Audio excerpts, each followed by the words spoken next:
Bonjour à tout le monde.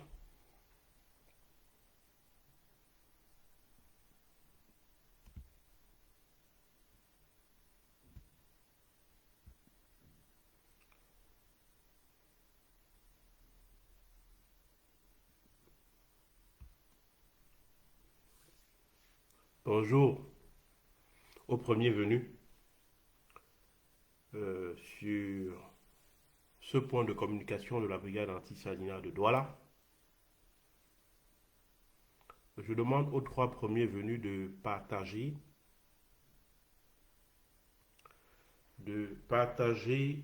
en direction des personnes qui vivent sur place au Cameroun, parce que le direct de la brigade anti-Salina de Douala s'adresse aux Camerounais vivant sur place, au pays. Nous émettons depuis quelque part dans le littoral. Pour des raisons de sécurité, nous n'allons pas vous dire exactement depuis quel endroit. S'il vous plaît, bien vouloir partager au maximum avant qu'on ne commence. Nous sommes 7. Si chacun fait un tour de partage dans 10 groupes, ça nous permet non seulement d'avoir plus de personnes, mais de sécuriser le direct.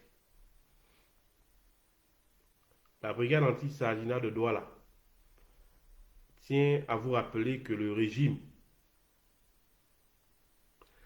s'est plaint à maintes fois auprès de la direction Afrique de Facebook afin que le profil, afin que la page de la brigade anti-Salina de Douala soit suspendue définitivement. Ils nous ont présenté auprès des dirigeants de Facebook comme étant une page terroriste, comme étant une page qui fait dans l'apologie du terrorisme. Et voilà, nous, à notre tour, nous avons joint Facebook pour leur demander ce qu'il fallait faire parce que nous n'étions pas, et ça c'est clair, nous n'étions pas un groupe terroriste. Nous avons donc demandé à Facebook euh, ce qu'il fallait faire, Et voilà, ce qu'il fallait faire nous, à notre tour, nous avons joint pour ne pas être indexé, pour que notre page ne disparaisse pas. Les responsables de Facebook nous ont dit que c'est seulement à travers les partages et les likes et surtout les cœurs que l'on envoie pendant le direct que cela fera comprendre à Facebook que en réalité, et contrairement à ce que le régime a pu déclarer à la direction de Facebook Afrique, que c'est le seul moyen pour nous de prouver que nous n'étions pas un mouvement terroriste. Donc, s'il vous plaît, bien vouloir partager au maximum cette page de la brigade anti-Salina. Et surtout, n'oubliez pas d'envoyer des cœurs, parce que c'est grâce à ces cœurs que la brigade se maintient, comme je l'ai dit tout à l'heure. Et donc, 5 points sont inscrits à l'ordre de la communication de ce samedi 11 septembre 2021. Et ces points portent sur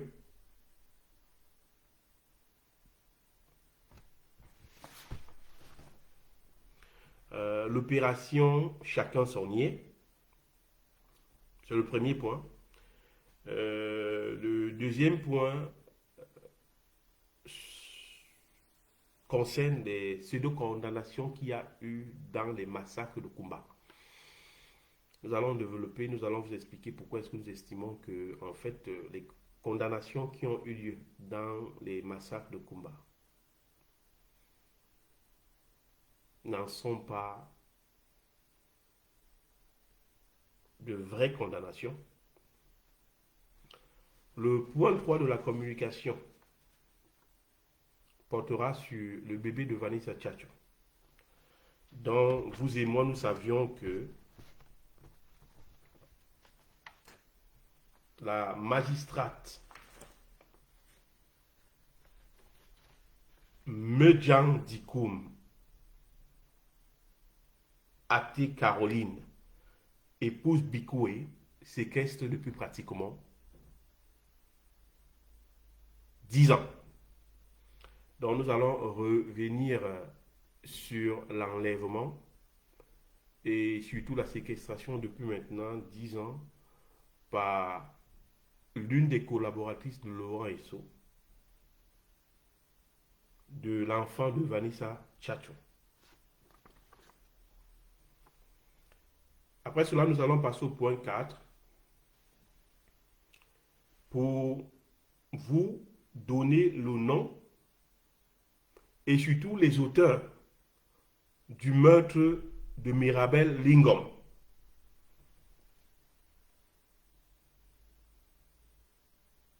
Si vous voulez savoir qui a tué Mirabel Lingom, quel est l'auteur de l'assassinat de Mirabel Lingom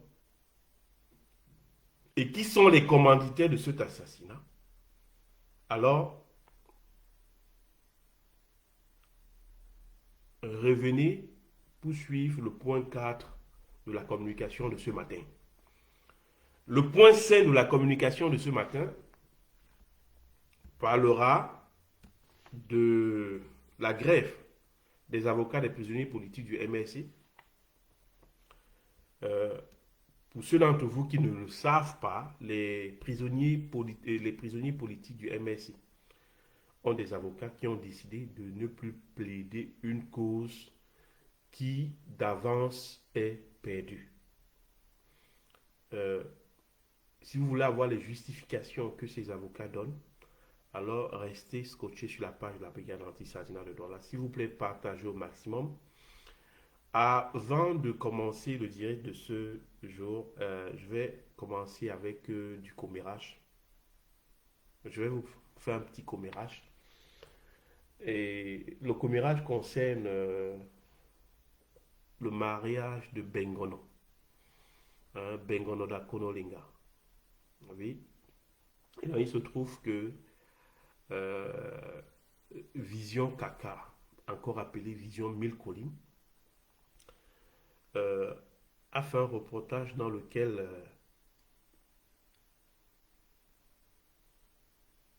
il estime que le mariage de Bengono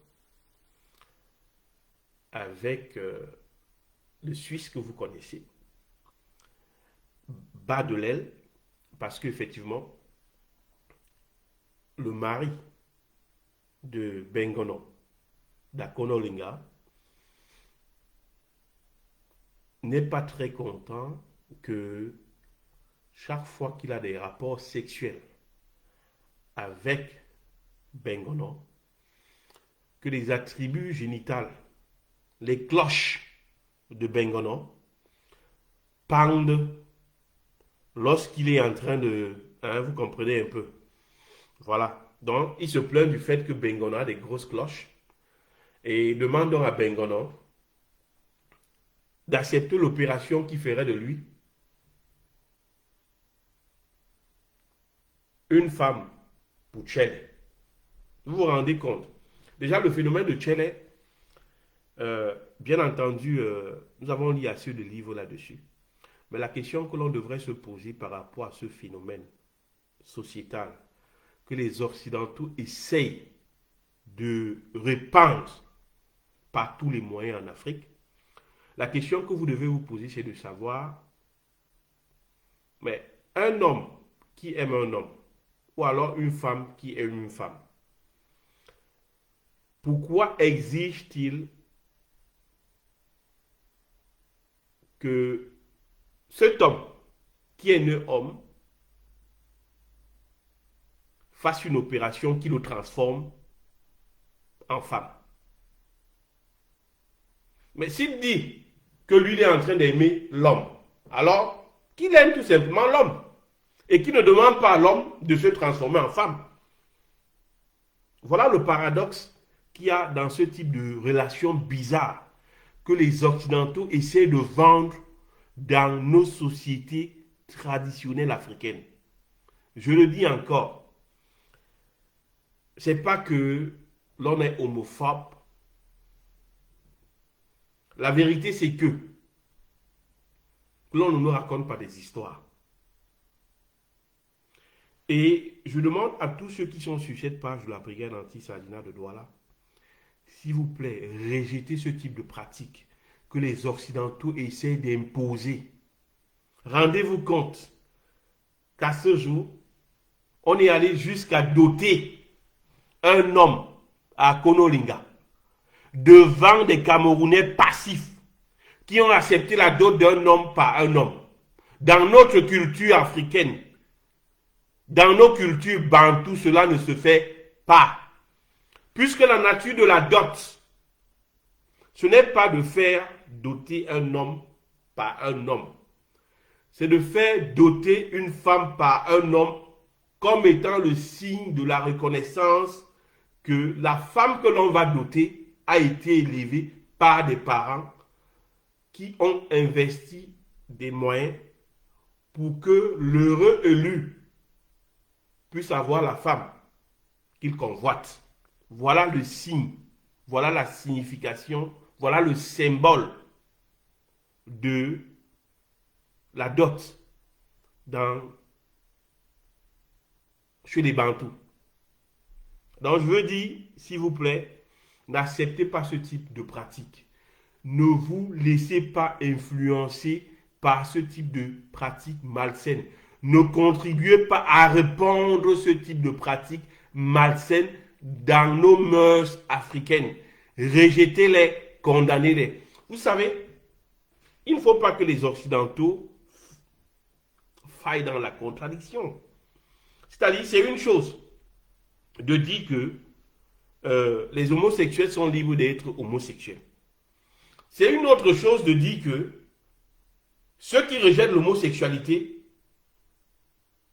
sont homophobes. Parce qu'en ce moment, on viole la liberté de celui qui rejette l'homosexualité. Si les homosexuels ont choisi d'être homosexuels, c'est leur bon droit. Mais maintenant, si la majorité des Camerounais rejettent en masse l'homosexualité, c'est aussi leur bon droit. Et donc, on devrait accepter cela. On ne devrait pas condamner des Camerounais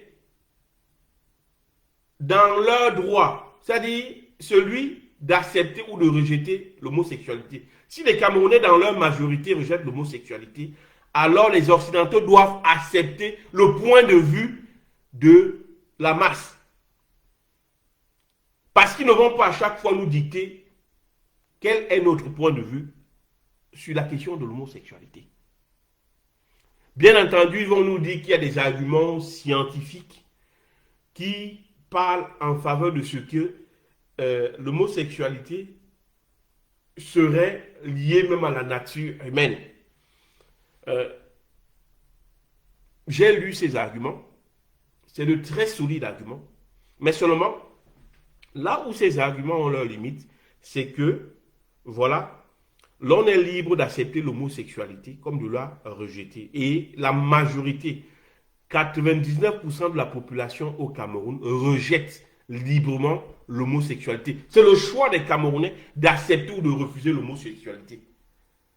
Dès le moment où la population rejette en masse, on doit accepter le choix de cette population. Voilà la vérité. Donc, c'est ce que j'avais à dire par rapport à ce point Kongoussa sur l'homosexualité que l'on essaie de nous imposer, que les Occidentaux essaient d'implémenter dans les mœurs africaines. S'il vous plaît, ne vous laissez pas influencer par ces pratiques d'une autre époque qui ne correspond pas à nos mœurs africaines. Même au sein des sociétés occidentales, la question de l'homosexualité n'est pas tranchée. Je vous donne un exemple. Vladimir Poutine, le président russe, a eu à dire maintes fois qu'aussi longtemps qu'il est président de la Russie, il n'y aura jamais de mariage homosexuel en Russie. On l'a vu, les partis conservateurs en Allemagne rejettent dans leur majorité, ils rejettent à 100% l'homosexualité. C'est le choix de ces partis conservateurs. On ne peut rien faire contre cela. Voilà. Donc, de même que nous reconnaissons que les arguments sur l'homosexualité sont solides, de l'autre côté, c'est une question de choix, comme je l'ai dit. Et le choix est un droit fondamental qui doit être respecté par les Occidentaux. Qui ne viennent pas nous imposer l'homosexualité. Nous avons d'autres problèmes. Nous avons au Cameroun, par exemple, nous avons des problèmes existentiels. Lorsque le Camerounais se lève chaque matin, la première question qu'il se pose, c'est de savoir, est-ce que je pourrais me nourrir dans la journée? Première question. Deuxième question, comment est-ce que je vais faire pour nourrir ma femme, mes enfants? Nous sommes en pleine rentrée. Beaucoup de Camerounais tirent le diable par la queue pour organiser la rentrée de leurs enfants. Voilà des questions existentielles auxquelles nous sommes confrontés.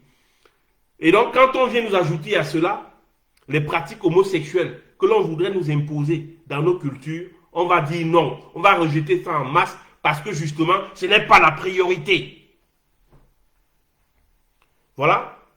Je commence avec les news de la résistance.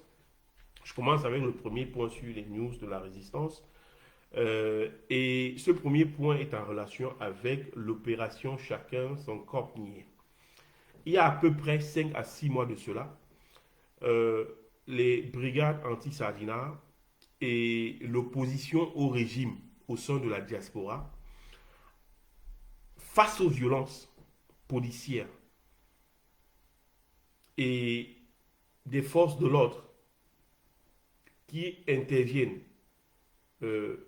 dans les différentes opérations, que ce soit dans la lutte contre la criminalité ou alors la lutte contre des insurgés anglophones ou Boko Haram, la brigade anti-Sardinat et la diaspora en général a instauré, face à cette répression tout azimut par les forces de l'ordre, a instauré l'opération Chacun son nid.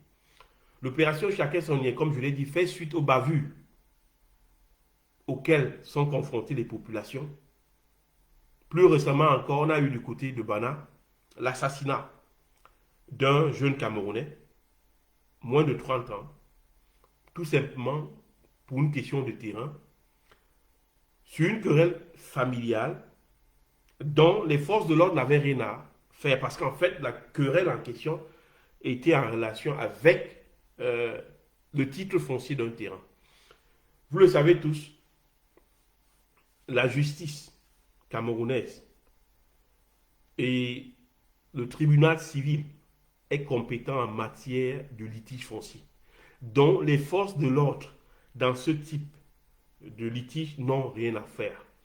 Nous tous, nous savons qu'au Cameroun, les forces de l'ordre sont généralement employées pour intimider les populations qui sont assez regardantes ou alors des populations qui sont conscientes de leurs droits. On va se servir des forces de l'ordre pour intimider donc les Camerounais qui refusent de se plier à l'arbitraire des forces de l'ordre. Et donc, ce qui s'est passé du côté de Bafang confirme justement le droit ou alors la forme de cette opération. Et vous le savez, de plus en plus de Camerounais se révoltent. Les vidéos récentes dans les réseaux montrent que les Camerounais n'ont plus peur de forces de l'ordre. On a vu ces policiers qui se sont fait complètement tabasser et porter sur le dos pour aller les jeter dans les poubelles. On a vu ces images où des Camerounais frustrés d'être des victimes tout le temps ont décidé, et cela en relation avec l'opération Chacun son nid, de se battre, de se débarrasser de ces brebis galeuses au sein de la police qui pensent que la tenue qu'ils portent leur confère un droit de vie ou de mort sur les populations. Donc face à cela, face à ce phénomène grandissant des populations qui n'hésitent plus à se défendre, M. Atangandi, le ministre de l'administration territoriale, comme d'habitude, dans une posture d'intimidation, a pondu un communiqué dans lequel il menace les citoyens camerounais qui se défendent de peine passible de prison si d'envergure ils décidaient de se défendre par rapport à l'arbitraire des forces de l'ordre. Nous voulons rappeler à M. Atangandi que sa tentative d'intimidation ne marchera pas. La brigade anti-Sardina de Douala maintient que l'opération Chacun son niais se poursuit. Le respect, il est réciproque. Et surtout que les forces de l'ordre sont payées par l'argent de nos impôts. Ils sont au service des citoyens du Cameroun. Alors, peuple camerounais, ne vous laissez plus intimider. Ces militaires qui se rendent coupables de meurtres, de crimes, attrapez-les. Pour ceux qui ont tué, vous les tuez. Pour ceux qui vous ont donné des coups de poing, rendez les coups de poing. Un pour un, dent pour dent. Voilà. Que cela soit clair.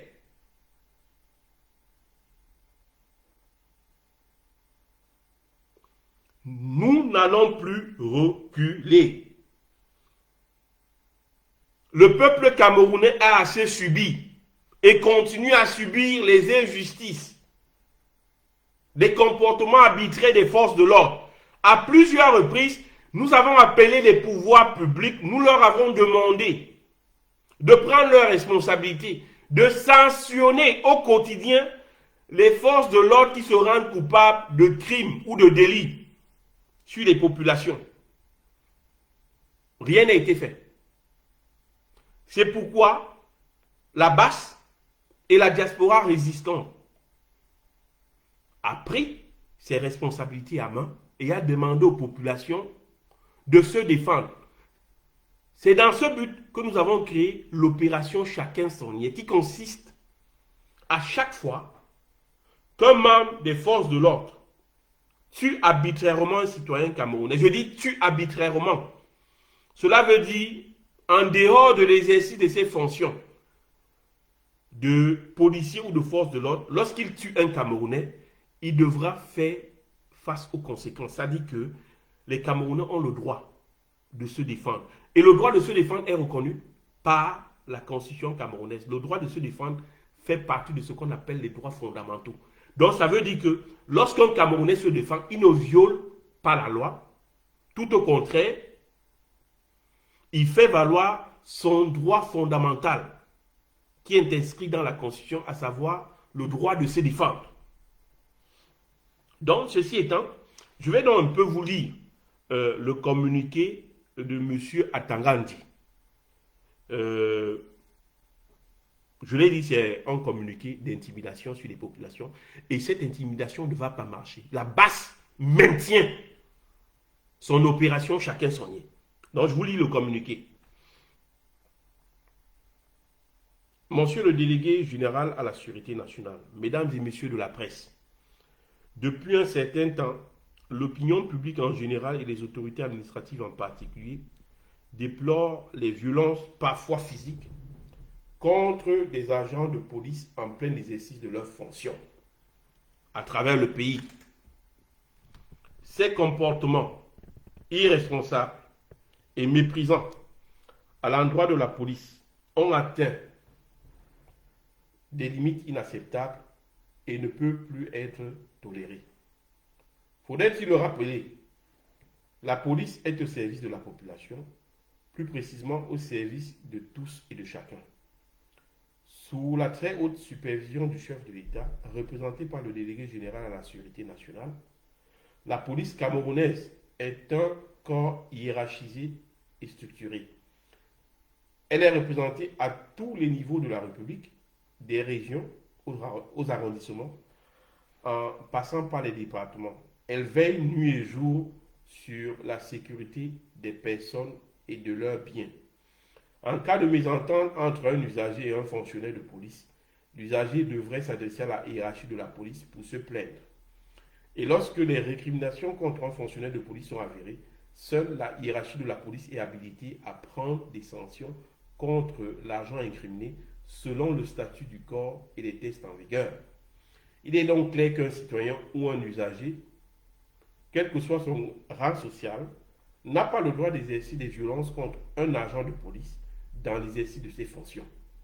La loi de la jungle n'a pas de place au Cameroun. Provoquer une bagarre avec un agent de police en refusant de tempérer à une injonction est inacceptable. Le délégué général à la sécurité nationale, ici présent, a toujours prêté une oreille attentive aux récriminations des citoyens contre les dérives réelles ou supposées de certains fonctionnaires de police. Je tiens à préciser que la tenue qu'aborde un agent de police est bel et bien la tenue de l'État et non celle de l'individu qui la porte. Je tiens à préciser que, non, s'apprendre publiquement, je continue, excusez-moi, s'apprendre publiquement à un agent de police ou à tout autre agent des forces de l'ordre en plein exercice de ses fonctions serait désormais considéré comme un casus belli. Dès ce jour, des instructions fermes ont été données au gouverneur de région pour gérer les cas des personnes qui s'en prennent aux agents de police dans l'exercice de leurs fonctions. Les comportements irresponsables et désobligeants à l'endroit des agents de sécurité seront dorénavant punis conformément au texte en vigueur. À cet égard, je tiens à rappeler ici que, afin que nul n'ignore les dispositions de l'article 156 de la loi numéro 216/007 du 12 juillet 2016 portant code pénal, modifié et complété par la loi numéro 2019/020 du 24 décembre 2019. Bon, il dit l'article 56. Voilà, ça c'était le communiqué du ministre de l'administration territoriale. Vous allez vous rendre compte d'une chose. Ce communiqué est contradictoire.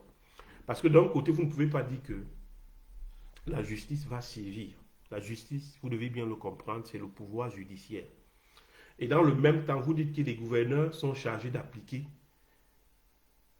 avec une férocité tout acte de dérive concernant les agressions contre les forces de l'ordre. Donc, il y a beaucoup de contradictions dans ce texte.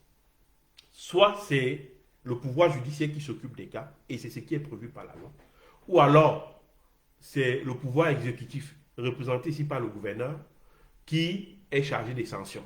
C'est un communiqué confus, c'est la caractéristique de M. Atangandi, c'est-à-dire que créer la confusion dans la tête des Camerounais. À mon sens, M. Atangandi ferait mieux de faire relire ses communiqués par des juristes, parce que vraiment, il est dans une contradiction totale. Voilà. Mais maintenant, revenons à la réalité des faits, à savoir les agressions, l'arbitraire dont sont victimes les populations. La brigade anti-sardinat de Douala, au nom des brigades, au nom de la résistance active, demande aux populations de continuer à se défendre. Nous vous l'avons dit plusieurs fois. L'équilibre de la terreur crée la paix.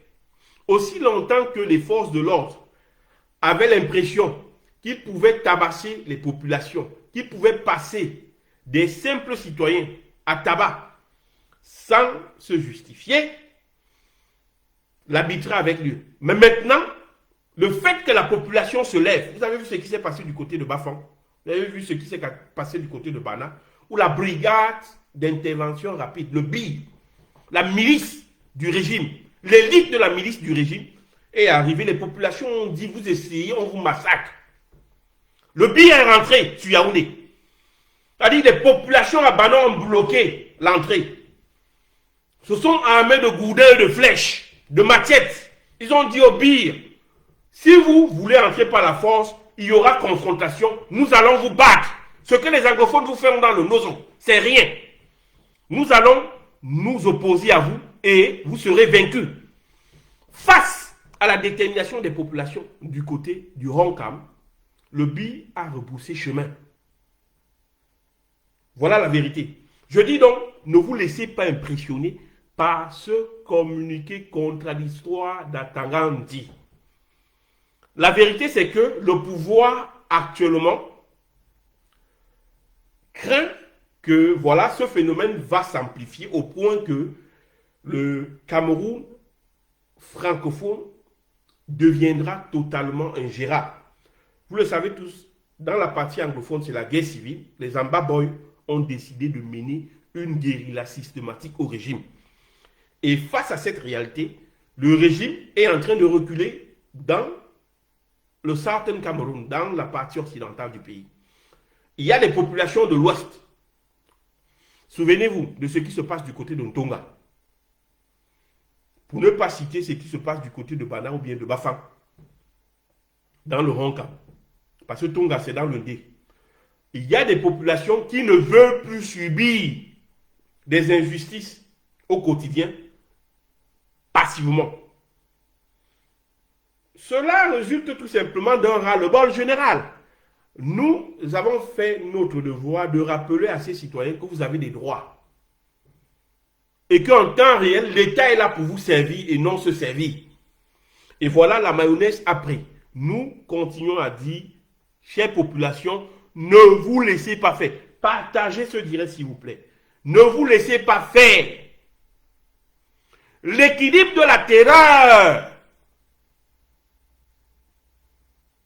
permet d'apporter la paix sociale. Aussi longtemps que les forces du régime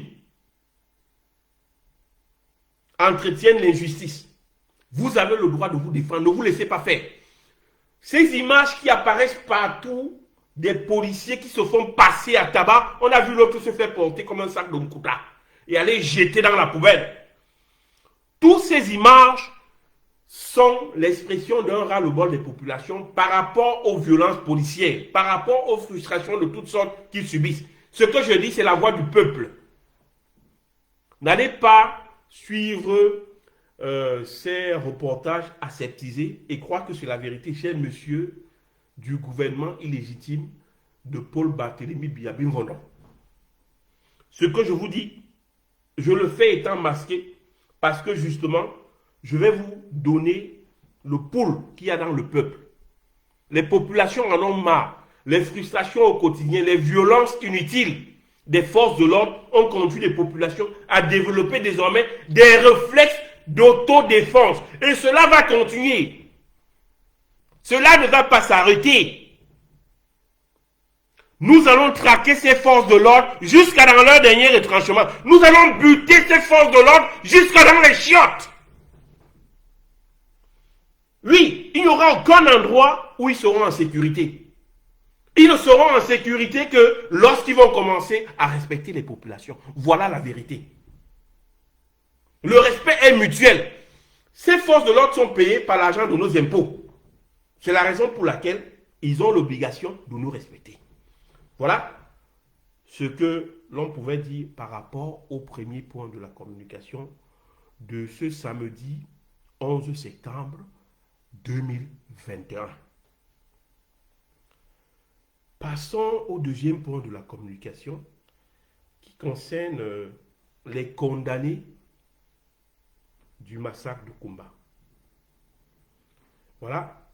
Vous avez certainement lu sur les pages de la brigade anti-Sardina et sur les pages de la résistance que le régime du vieil satrape reptilien Barthélémy Biabim Vendon a procédé à des condamnations en relation avec l'attaque qui a eu lieu dans les écoles à Kumba. Je tiens à vous rappeler que ces attaques avaient causé la mort d'élèves innocents. Et comme d'habitude, le régime a tout fait de dire que c'était les sécessionnistes anglophones, c'était les Amba Boys qui étaient à l'œuvre. Même si tous les indices concordent à dire que c'est le régime qui a procédé au massacre à Kumba dans les écoles. Bon, il se trouve que il y a une commission d'enquête, ou alors pas une commission d'enquête. Disons que les organisations de défense des droits humains ont procédé à une enquête et sont parvenus à la conclusion que il fallait que une commission d'enquête internationale neutre, une commission d'enquête internationale impartiale, se saisisse de ces différents cas d'exécution et de meurtre qui ont lieu de part et d'autre dans le Nozo et puisse dire la vérité afin que les poursuites à l'international par rapport aux crimes de guerre soient possibles. Parce que vous devez bien comprendre une chose. Ce qui se passe dans le Nozo, c'est une scène de guerre réelle. Et cette scène de guerre est couverte par les conventions internationales qui traitent des questions juridiques en relation avec le droit de la guerre. Et donc, la définition même de la guerre au sens du droit international, les conditions de la définition de la guerre au sens du droit international sont revenues à ce niveau. Et donc, les organisations internationales de défense des droits de l'homme ont donc tiré la conclusion que, pour être sûr que les résultats d'enquête ne soient pas biaisés, favorables ou défavorables à un camp, il fallait des enquêteurs impartiaux. Le régime a rejeté cela parce que le régime a vu à travers cela un piège qui se dessinait. Et donc, pour liquider le problème, comme c'est le cas le plus souvent, la justice a rendu du côté de Kumba, a condamné du côté de Kumba certains Camerounais, dont nous, au niveau de la brigade anti-Sardina de Douala, et dans l'opposition active, nous estimons que c'est un trompe à l'œil. Les personnes qui ont été condamnées, c'est en général les responsables des établissements qui n'étaient pas sur place au moment des faits, dont on accuse d'être à l'origine de ces massacres. Donc, la brigade anti-Sardina de Douala le dit Hora. Les personnes condamnées dans le cadre des massacres dans les écoles de Kumba sont tous innocentes. C'est bel et bien le gouvernement camerounais, à travers ses services de renseignement, qui a procédé à ces massacres, dont les auteurs de ces crimes et délits se trouvent au sein de la milice tribale. Par rapport à ces événements, la personne la plus renseignée, à savoir ici le journaliste web Michel Bienton, a publié un article dont je vais vous lire la teneur de cet article. Permettez-moi tout simplement de retrouver l'article. Voilà, j'ai retrouvé l'article. Cet article a été publié par Michel Bienton il y a exactement 2 heures. Et l'article s'intitule Massacre de Kumba, des responsables de l'établissement scolaire attaqués condamnés à mort. Je vous lis donc l'article dans son intégralité. Il est aisé de comprendre pourquoi le régime assassin de Biya a entretenu le flou autour de cette fameuse condamnation à mort des auteurs du massacre de Kumba. Les condamnés n'ont rien à voir avec le crime. Il s'agit de certains responsables du Mother Francisca Bilingual School of Kumba. Un certain commandant Zabra, présenté depuis début décembre 2020 aux médias comme l'un des assassins par le prophète de Mémé, Chambellan Toundon, a lui aussi été condamné à mort. Alors qu'au moment du drame de Kumba, le 24 octobre 2020, ce pauvre homme, en qui Toundon a donné du commandant Zabra montait et descendait dans les rues de Kumba. Il était arrêté en décembre 2020 alors qu'il bagarrait avec un homme qui lui devait une somme d'argent. Toutes ces acrobaties et prestigiations depuis la souvenir de ce drame démontrent à suffire que c'est le pouvoir de Yaoundé et ses escadrons de la mort qui ont tué les 7 élèves de Kumba. Voilà. Vous savez, les accusations de Michel Bienton sont à prendre avec beaucoup de sérieux. Vous le savez très bien, Michel Bienton, c'est le journaliste francophone qui s'est spécialisé dans la résistance des sécessionnistes anglophones. Et la plupart du temps, il a des très bons contacts, il a des très bons tuyaux qui lui permettent généralement d'établir avec une dextérité incroyable les responsabilités dans les crimes commis dans les zones anglophones. Et dans 95% des cas, Michel Bienton a toujours apporté les preuves de la responsabilité du régime dans les crimes qui sont commis dans cette partie du Cameroun. La vérité, c'est que le régime sait que, tôt ou tard, la Cour pénale internationale de justice devra se servir, sera saisie et devra mener une enquête par rapport à tous ces crimes qui ont eu lieu dans la partie occidentale du pays. Et à long terme, les responsables militaires qui ont commis des crimes, les membres des renseignements généraux de la CEMI, qui également sont liés à ces crimes, devront répondre devant les tribunaux spécialisés à l'international. Il n'y a pas de doute là-dessus. Donc ça ne sert à rien de manipuler l'opinion, ça ne sert à rien de prendre des lampistes et de les condamner à des peines lourdes de prison et vendre cela à l'opinion internationale comme étant le fruit d'une enquête menée par le système. Nul n'achètera ce type de résultat. Que le régime le sache très bien. Nous sommes tous concernés, nous sommes tous conscients du fait que les personnes qui ont été condamnées ne détiennent pas des armes. Vous allez condamner les responsables de l'établissement scolaire, alors que c'est démontré que ces responsables, un, ne sont pas d'abord des ambazoniers, deux, ils n'ont pas d'armes à feu, trois, les responsables au moment du crime n'étaient même pas déjà sur les lieux. C'est vrai que ça ne les ignore, ils ne sont pas exonérés du fait qu'ils n'étaient pas sur les lieux du crime, mais seulement leur présence sur les lieux du crime, combiné à la présence des témoins, aurait pu démontrer que, effectivement, c'est eux qui appuyaient sur la gâchette. Tout tend à croire que c'est des militaires camerounais qui ont ouvert le feu sur des enfants dans un établissement scolaire à Kumba. Les personnes qui sont condamnées, c'est les responsables de l'établissement scolaire qui ne pouvaient rien faire.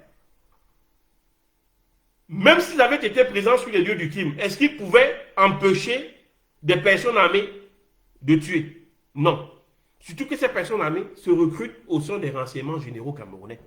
Ils se recrutent au sein de la milice tribale qui mène la guerre contre la minorité anglophone dans la partie occidentale du pays. Voilà la vérité. Et cette vérité, on ne pourra pas la changer. Il pourrait tenter d'édulcorer la vérité, mais elle finira par être éclatante dans le cas des événements qui se déroulent dans le Nozo. Donc voilà ce que la brigade anti-Salina ou alors les brigades anti-Salina avaient à dire concernant les événements qui se déroulent, qui se sont déroulés du côté de Kumba. Nous passons au troisième point de la communication, à savoir ici est le bébé de Vanessa Tchatchou. La brigade anti-Sardina de Douala vous a promis depuis longtemps que nous allons organiser un live. Nous allons organiser un direct par rapport aux circonstances de la disparition et surtout de la séquestration du bébé de Vanessa Tchatchou par une magistrate du nom de Median Dikoum Ate Caroline, épouse Bikoué. La semaine passée, en réalité, était la période dont nous pensions que nous pourrons réaliser ce direct. Malheureusement, vous savez, ce n'est pas facile dans Douala d'avoir le réseau, puisque nous sommes constamment en déplacement pour éviter d'être repérés par les forces de l'ordre. Nous n'avons pas pu réaliser ce direct et nous vous promettons que ce direct aura lieu, que nous allons effectivement organiser un grand direct par rapport aux circonstances de la disparition et surtout de la séquestration depuis maintenant 10 ans par Medjan Dikoum Ate Caroline, épouse Bikoué, de l'enfant de Vanessa Tchatchou. Nous n'avons rien oublié et nous allons tenir notre promesse par rapport à cela parce que vous le savez bien, en matière de justice sociale, la BAS ne fait pas de concession. Voilà. Donc, le point du direct de ce matin ne concerne pas donc les circonstances de la disparition et la séquestration depuis 10 ans de l'enfant de Vanessa Tchatchou. Le point de ce matin concerne la dame, Madame Medjan Dikoum Ate Caroline, épouse Bikoué, qui a enlevé le bébé de Vanessa Tchatchou. Nous voulons lui dire ceci. Dorénavant, la brigade anti-Sardina de Douala va publier au quotidien des messages en relation avec la séquestration du bébé de Vanessa Tchatchou. Épouse Bikoué, si vous pensez que la brigade anti-Sardina va parler et après quelques temps, elle va se fatiguer et vous allez continuer à priver Vanessa Tchatchou de son bébé, alors vous vous trompez. S'il vous plaît, partagez le direct au maximum. Partagez le direct. Nous sommes une quinzaine. Partagez au maximum. Partagez dans tous les groupes. Partagez dans tous les groupes, s'il vous plaît. Nous sommes 15. Si chacun, les 15 qui sont actuellement sur cette page, vous allez dans chaque groupe. Vous faites 10 partages. Nous serons plus nombreux. Donc, s'il vous plaît, n'oubliez pas de partager, n'oubliez pas de protéger le direct, envoyez les cœurs, envoyez un maximum de cœurs. C'est la seule façon pour nous de protéger le droit de nous exprimer dans la clandestinité. Vous le savez, l'un des avantages de Facebook, c'est que désormais le régime n'a plus le monopole de l'information. Le régime n'a plus le monopole de l'indignation sélective. Par le passé, le régime choisissait à travers les médias publics de s'indigner sur les points qui les intéressaient.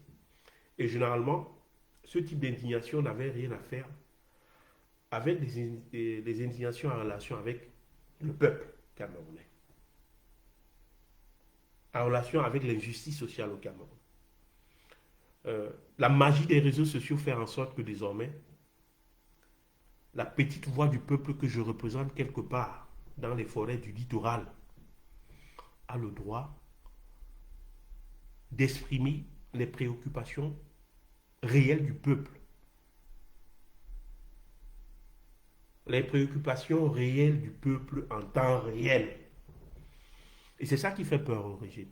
C'est ça qui fait mal au régime. Parce que désormais, ils le savent, lorsque la brigade anti-Sardina de Douala lance un direct et que les populations au Cameroun partagent le direct sur toute l'étendue du territoire, le régime ne peut pas bloquer. En effet, le système de Facebook est basé sur des algorithmes dont les codes échappent au régime. Donc, s'il vous plaît, nous n'épargnons pas ce plaisir de partager au maximum lorsque quelqu'un y met depuis quelque part dans le Cameroun, je vous le dis, c'est possible. Nous disposons des brouilleurs au sein de la brigade anti-Sartinat de Douala, ce qui fait qu'ils ne peuvent pas nous repérer. Voilà la vérité. Donc maintenant, je vais continuer avec cette communication sur la séquestration du bébé de Vanessa Tchatchou. Je le disais tout à l'heure, mon message s'adresse à Madame Medjan Dikoum Até Caroline, épouse Bikoué. Nous le lui disons de façon claire. Tous les jours que Dieu a créé, toutes les semaines que Dieu a créé, tous les mois que Dieu a créé, chaque année que Dieu a créé, la brigade anti-Sardina va émettre des messages. Nos messages sont pour le moment très polis, mais de plus en plus, ils seront agressifs. De plus en plus, ils seront insolents à l'endroit de cette femme qui séquestre l'enfant d'une autre femme depuis maintenant 10 ans et n'est pas inquiétée par les pouvoirs publics. Nous avons appelé Laurent Esso. Nous avons adressé un message à Laurent Esso pour lui dire qu'il y avait une magistrate qui a enlevé le bébé d'une autre femme qui à l'époque en fait est une fille parce qu'elle est jeune, elle a 17 ans à l'époque. Elle devient femme à 17 ans. Vanessa Tchatchou devient femme à 17 ans lorsqu'elle met au monde son enfant. Vanessa Tchatchou n'a jamais pu profiter des droits qu'engendre la maternité. Elle n'a jamais pu profiter de ce sentiment d'être mère. Non, pas du tout. Après la naissance de son enfant, la magistrate Medjan Caroline Dikoum Até, épouse Bikoué, a fait enlever cet enfant et depuis, comme je le dis, 10 ans, elle séquestre cet enfant dans son domicile. Elle envoie cet enfant à l'école sans le consentement de Vanessa Tchatchou. Madame Dikoum Medjan Até, épouse Bikoué, justifie son acte par le fait qu'elle est incapable de faire des enfants. Nous comprenons son désarroi.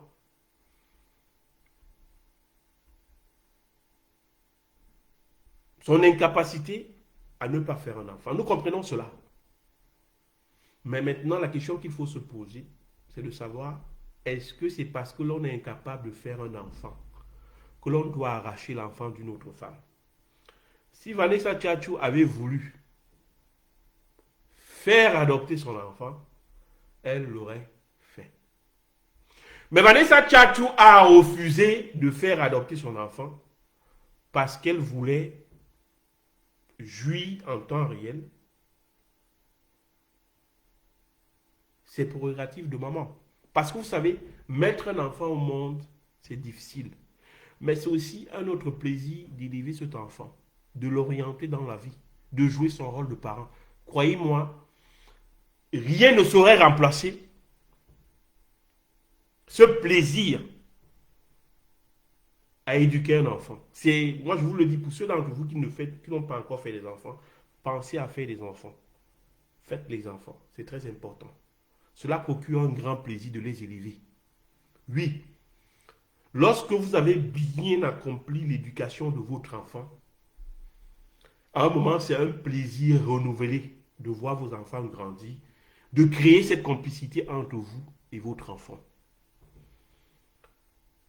Tout cela, Vanessa Tchatchou n'a pas eu droit à cela. Parce que dès la naissance de son enfant, cet enfant lui a été brutalement enlevé et confié à une magistrate qui estime que parce qu'elle est puissante, parce que voilà, Vanessa Tchatchou est une pauvre, elle, la magistrate, elle va élever son enfant indépendamment du consentement de Vanessa Tchatchou. Voilà la vérité. Alors je le dis encore, que ces dames le sachent, désormais la brigade anti-Sardina ou alors les brigades anti-Sardina ont acheté ce problème. Nous allons vous mettre la pression. Si pour cela, ça doit mettre 5 ans, 10 ans. Nous allons écrire chaque jour, chaque semaine, chaque mois, chaque année, année après année, des messages en relation avec l'enlèvement et les séquestrations de l'enfant de Vanessa Tchatchou. Ce n'est pas parce que Vanessa Tchatchou est une fille pauvre à l'époque où elle met au monde son enfant que une magistrate, fût-elle la magistrate la plus puissante du Cameroun, a le droit d'enlever cet enfant. Nous allons nous battre contre cette injustice, comme nous le faisons d'ailleurs dans tous les autres cas. Donc, Madame Medjan Caroline Dikoum Até, épouse Bikoué, vous pouvez être sûr que la brigade anti-Sardina ne vous lâchera pas les basques. Si vous avez cru que nous avons oublié, non, nous n'avons pas oublié. Ne rêvez plus. On vous a donné 10 ans. Maintenant, vous allez devoir préparer cet enfant psychologiquement à rencontrer sa mère. Rendez-vous compte, Madame Caroline Dikoum Medjan, épouse Bikoué. Le jour où cet enfant saura que vous l'avez arraché par force à sa maman et que sa maman ne vous a jamais confié son enfant, cet enfant va se révolter contre vous. Cet enfant, tôt ou tard, il apprendra la vérité. Vous ne saurez cacher éternellement la vérité à cet enfant. Et en ce moment, cet enfant va vous répudier. C'est vous qui êtes à l'origine de ce drame. Si Vanessa Tchatchou avait renoncé à ses droits sur son enfant, cela peut se comprendre.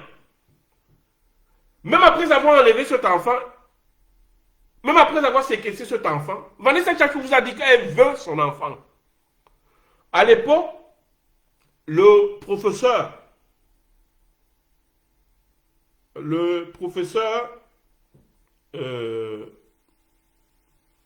d'université, Fouda Sosthène, vous a fait comprendre que cet enfant n'était pas le vôtre. Et parce que vous étiez en train de mener tout le monde en bateau, le professeur Fouda Sosthène a réussi à soustraire les cheveux de l'enfant et à les comparer dans le cadre de tests ADN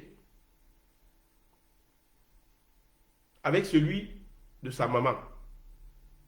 C'est-à-dire qu'il a recueilli discrètement les cheveux de l'enfant qui vit chez vous et puis les cheveux de la mère biologique de l'enfant, amenés dans un laboratoire en Suisse. Le laboratoire suisse a confirmé de façon positive que l'enfant qui se trouvait chez vous avait pour parent, avait pour mère Vanessa Tchatchou. Même après cela, vous ne vous êtes pas repris, puisque vous allez mener un procès, intenter un procès que vous allez gagner contre le professeur Fouda pour violation de domicile. Ces juges qui ont condamné le professeur Fouda pour violation de domicile ont eu tort parce que l'acte du professeur Fouda était justifié. C'est-à-dire lorsque vous voyez la violation de domicile, la violation de domicile, c'est un acte qui doit se dérouler dans l'intention criminelle de la violation du domicile. Déjà, cette intention criminelle n'est pas donnée. Mais même si cette intention criminelle est donnée, il va se poser la question de la responsabilité. Est-ce que le professeur Fouda était responsable? Non, le professeur Fouda avait des raisons qui justifiaient qu'il aille dans votre domicile pour recueillir discrètement les cheveux de cet enfant, afin que la vérité éclate. Et cette vérité éclatée, cet enfant qui vit chez vous n'est pas le vôtre, c'est celui de Vanessa Tchatchou. Donc à un moment donné, il va falloir réhabiliter le professeur Fouda, qui a eu le courage de faire éclater la vérité dans cette affaire. Donc je le dis encore, Madame Medjan Dikoum Até, Caroline, épouse Bikoué, la justice sera rendue dans ce dossier-là. Vous avez beau vouloir retarder ce temps, mais à un moment, nous allons rendre justice à Vanessa Tchatcho. Voilà la vérité. Donc, c'est ce que nous avions à dire par rapport au bébé de Vanessa Tchatcho. Nous passons au point 4 de la communication, à savoir l'assassinat de Mirabel Lingom. Donc, vous savez très bien, Mirabel Lingom est une jeune Camerounaise qui vivait tranquillement dans sa pauvreté. Et un jour, les membres du PCRN de Cabral Libi ont décidé de violer l'intimité de cette pauvre femme parce que justement elle était pauvre. En fait, ce qui se passe, c'est quoi? C'est que vous connaissez le cas Camus Mim. Camus Mim et son pote William Eteki décident de coucher avec une jeune Camerounaise dans le cadre de ce qu'on appelle communément la partouze. Voilà. Après avoir satisfait leur instinct libidique, après avoir satisfait leur libido, ils ont décidé de publier les photos, les nus de la jeune fille qui a participé à l'orgie sexuelle. La brigade anti-sardinat, ou alors les brigades anti-sardinat à travers le monde se sont saisies du cas. Boris Berthold, vous le savez, ce lanceur d'alerte. Monsieur Tchouta, également un autre lanceur d'alerte. Jumento, lanceur d'alerte. Tous les lanceurs d'alerte de l'opposition se sont saisis du cas parce qu'ils estimaient que la vie intime de la jeune fille en question avait été violée et que ces photos avaient été publiées sans son consentement. Vous savez, les Camerounais sont libres de participer aux partous. Hein. Je tiens à le dire. Lorsque vous organisez vos partous dans vos domiciles privés, hein, rien ne s'oppose à cela.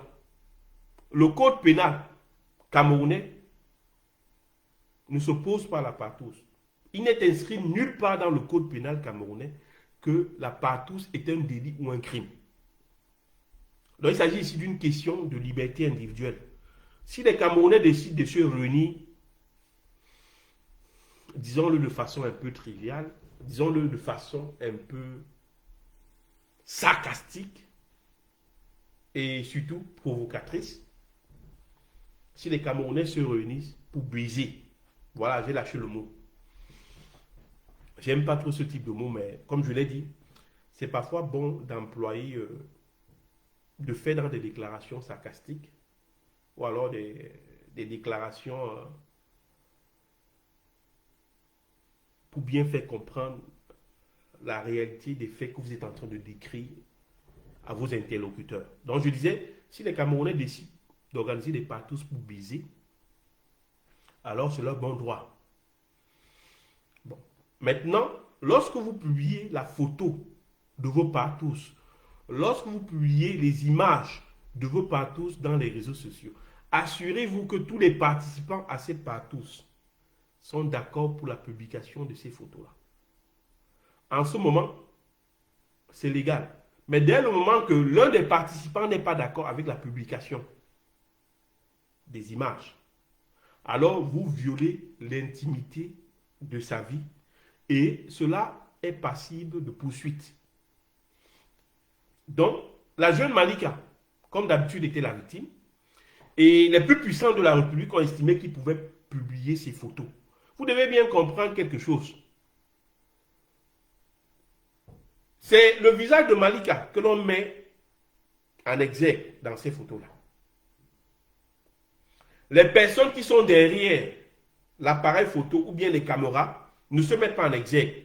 Donc il y a un désir, de nuire à Malika. Il y a un désir de la stigmatiser comme étant une prostituée. Donc, dès lors que cet acte a été posé et que Malika a dit que non, ceci s'est fait sans son consentement. Elle était d'accord qu'on filme, mais elle n'était pas d'accord que l'on publie ça dans les réseaux sociaux. À partir de ce moment, comme d'habitude, la brigade anti-Salina, qui se bat toujours du côté des plus faibles, nous avons pris position en faveur de Malika. Voilà où la polémique va alors éclater. Le PCRN de Cabral Libye, les membres de ce parti vont dire que, en fait, les Bamileke du MRC ont décidé de s'en prendre à Camus Mim, un bastard, parce que Camus Mim est un journaliste talentueux, c'est un journaliste qui connaît du succès. Voilà, les Bamileke sont jaloux. Du jour au lendemain, ils ont décidé de tribaliser l'affaire. Et c'est à cet instant qu'intervient Mirabel Lingom. Mirabel Lingom, elle vivait sa petite vie de pauvre fille dans Douala. Elle passait tout son temps à se morfondre dans la pauvreté, à combattre la pauvreté comme elle pouvait. Elle a fait sa formation, elle a pu se trouver un petit poste d'emploi. Elle allait exercer son emploi calmement. Jusqu'au jour où cette histoire avec Camus Mim a éclaté et l'amant de Mirabel Lingom se rappelle donc que la fille qui se retrouve sur les images, sur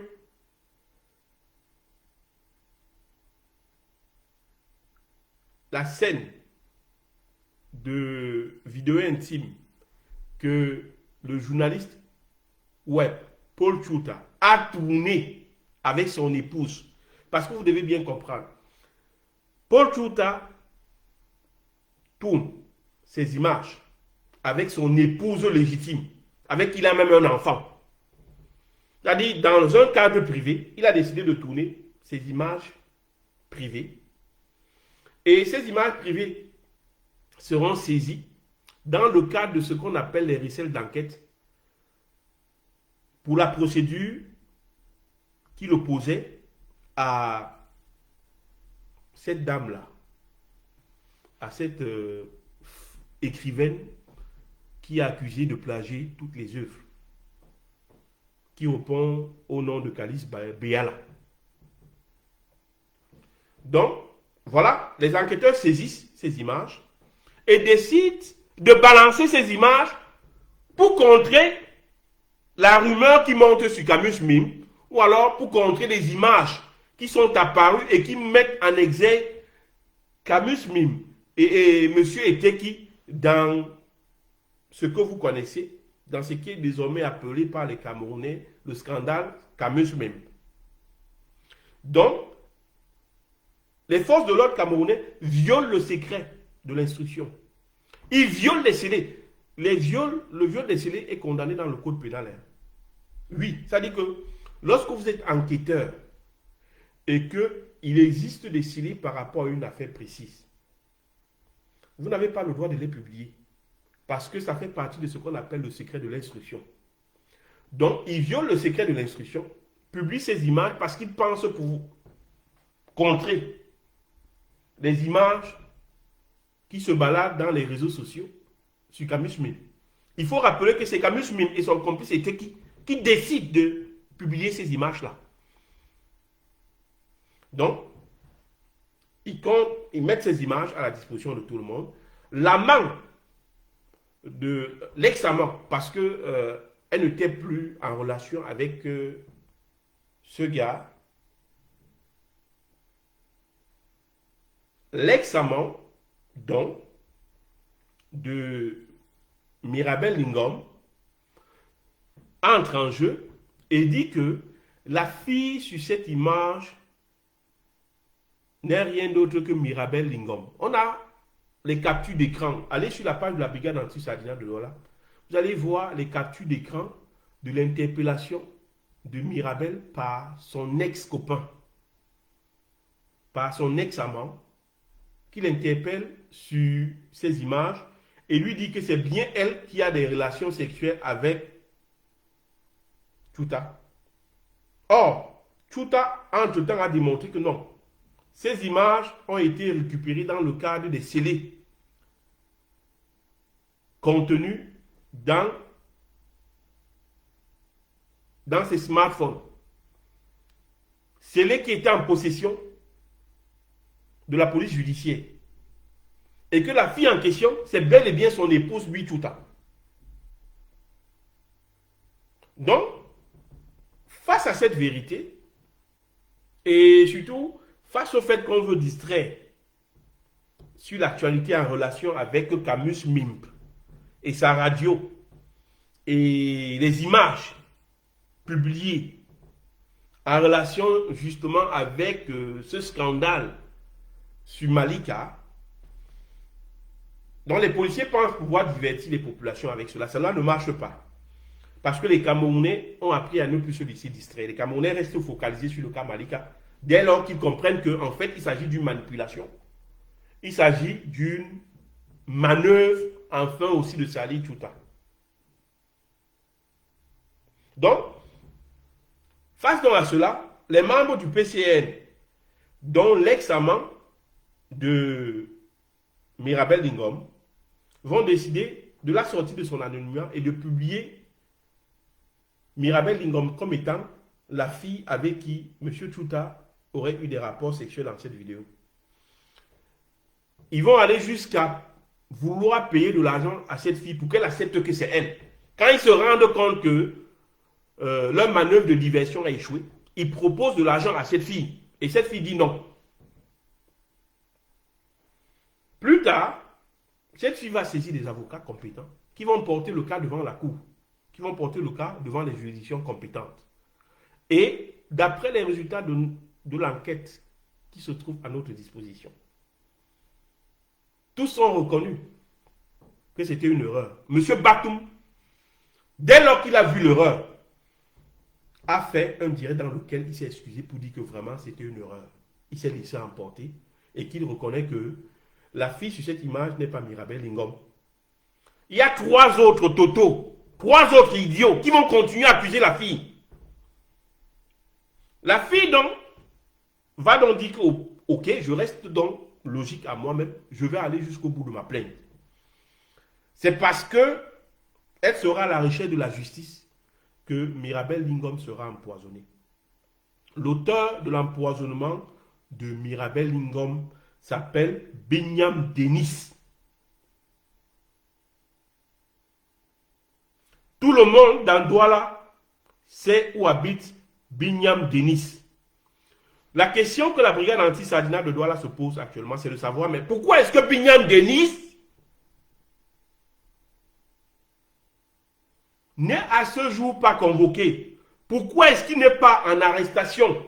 Pourquoi est-ce que le procureur de la République, qui a tous les éléments et qui sait que mademoiselle Lingom Mirabel a été assassinée par Binyam Denis, continue à laisser Binyam Denis en liberté? Il y a tout un faisceau de preuves qui permet de prouver sans risque de se tromper que c'est Binyam Denis qui a assassiné Mirabel Lingom.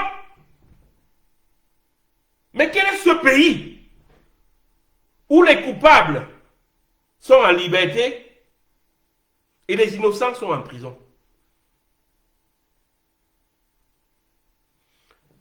Et chaque fois que nous allons dénoncer cet état de choses, on nous dira que nous sommes en train de faire une publicité négative sur le Cameroun. En fait, on essaie de nous dire que notre patriotisme consisterait à accepter les injustices sociales parce que si nous l'ouvrons, nous sommes en train de salir l'image du Cameroun. Eh bien, nous allons continuer à salir l'image du Cameroun. Il n'y a pas de problème. Vous voyez, la vérité, c'est que entre nous qui dénonçons les injustices sociales et ceux qui et ceux qui détournent 180 milliards de francs CFA. Vous devez comprendre bien. Nous qui dénonçons les injustices sociales et ceux qui détournent 180 milliards de fonds Covid destinés à la population, destinés à la protection des populations, mais qui salit l'image du Cameroun? Les détourneurs de fonds publics ou nous qui les dénonçons? Voilà un peu la réalité dans laquelle on vit au Cameroun. C'est-à-dire que vous êtes dans une situation où ceux qui se battent pour l'avènement d'une justice sociale au Cameroun, c'est eux qui empêchent en tourner à rond. Ceux qui détournent les fonds publics au Cameroun, c'est eux qu'on protège. Un exemple assez patent, le MS depuis longtemps dénonce les dérives dans l'attribution des marchés publics en relation avec la construction des stades. Le MSO au début a dénoncé cela au quotidien. Le PCRN, le RDPC, tous les autres partis se sont moqués du MSC. Aujourd'hui, le stade Paul Biya n'est pas terminé. Après qu'on a déboursé pour ce stade près de 600 milliards de francs CFA. Au total, on a déboursé 3000 milliards pour la construction des infrastructures de la CAN. À ce jour, à quelques mois du début de la CAN, rien n'est terminé. Nous avons été constants, que ce soit dans le MS, que ce soit au niveau de la base, que ce soit au niveau de la diaspora active, la diaspora résistante. Nous avons constamment dénoncé l'opacité qui règne dans l'attribution des marchés publics en relation avec l'organisation de la CAN. Mais qui nous a écoutés? Personne ne nous a écoutés. On nous a dit que nous étions des empêcheurs à tourner en rond, que nous étions en train de salir l'image du Cameroun. Vous vous rendez compte? Nous qui dénonçons, c'est nous qui salissons l'image. Ceux qui détournent les fonds publics, et eux ne salissent pas l'image du Cameroun. Voilà la vérité. Et donc, pour revenir au cas de Mirabel Lingom, nous allons vous lire. Nous allons vous lire le point de vue du professeur Maurice Kamto. Le problème, c'est que le temps est imparti. Malheureusement, il y avait des éléments très intéressants par rapport à cela. Il y a un temps qui nous est imparti. La prochaine fois, nous allons revenir sur ces éléments-là. Nous ne pouvons pas, du fait du temps, vous savez, au Cameroun, c'est une question de méga. Ça fait déjà 1h18 minutes. Donc, il faut que nous passions au prochain point. Mais nous vous promettons que nous allons revenir sur l'assassinat de Mirabel Lingom, sur les commanditaires, sur l'assassin et les commanditaires. Nous pouvons déjà vous dire que l'assassin s'appelle Binyam Denis et que les commanditaires viennent du PCRN. C'est les membres du PCRN qui ont instrumentalisé M. Binyam Denis afin qu'il empoisonne Mirabel Lingom, dont les membres du PCRN et M. Lingom doivent répondre de leur acte devant la justice camerounaise. Si jamais la justice a envie d'aller au bout de cette affaire. Mais dans tous les cas, aussitôt que le régime sera changé, on reviendra sur cette affaire. Donc nous vous le promettons, nous allons revenir sur l'assassinat de Mirabel Lingom dans une prochaine édition d'un direct de la brigade anti-Sadina, les directs de la brigade anti-Sadina. Passons au point 4, au point 5, autant pour moi, de la communication de ce jour, à savoir les avocats des prisonniers politiques du MSC qui ont décidé de jeter l'éponge. Pas qu'ils se retirent des procédures en cours, mais ils ont décidé de ne plus plaider le cas parce qu'ils estimaient que la présomption d'innocence était violée à plusieurs niveaux et que le verdict était dit d'avance. C'est pourquoi ils ont décidé de ne plus plaider des causes et d'aller passivement devant les tribunaux. Même ici à ce niveau, vous voyez un peu, nous n'avons pas bien géré le temps de ce matin. Et malheureusement, le temps nous est imparti, comme je l'ai dit. Mais ce qui est sûr, nous allons revenir sur cet aspect de l'actualité, sur les avocats des prisonniers politiques du MSC qui sont entrés en grève. Nous allons revenir dessus. Donc, retenez bien les deux points. Nous allons revenir sur l'assassinat de Mirabel Lingom.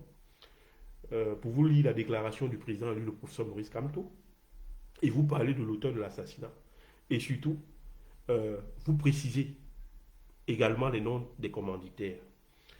Et bien entendu, nous allons également revenir sur les avocats des prisonniers politiques du MSC en grève. Donc, là aussi, nous allons vous présenter la position du professeur Maurice Kamto, le président élu. Et nous allons analyser la lettre ouverte des prisonniers politiques du MSC. Une lettre ouverte qu'ils mettent à la disposition de tout le public pour qu'on se rende compte, pour que le public se rende compte de la réalité de ce procès.